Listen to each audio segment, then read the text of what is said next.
પહોંચ્યા હોવાના। જી હા, પ્રદેશ ભાજપ કાર્યાલય પહોંચ્યા છે મુખ્યમંત્રી। ચૂંટણીની તારીખો જાહેર થયા બાદ મુખ્યમંત્રી કમલમ ખાતે પહોંચ્યા છે।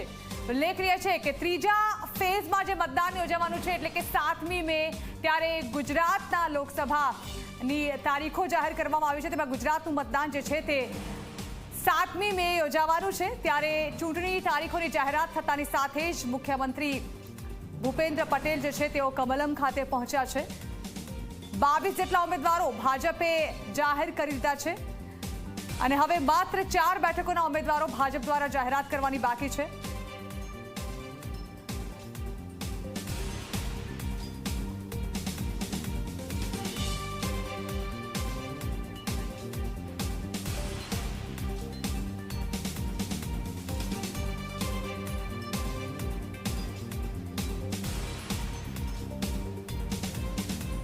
એક તરફ ભાજપ પૂરી રીતે ચૂંટણીને લઈને તૈયાર હોવાની લગાતાર વાત કરી રહ્યું છે। કોંગ્રેસ પણ ગુજરાતના 7 ઉમેદવારોની જાહેરાત કરી ચૂક્યું છે।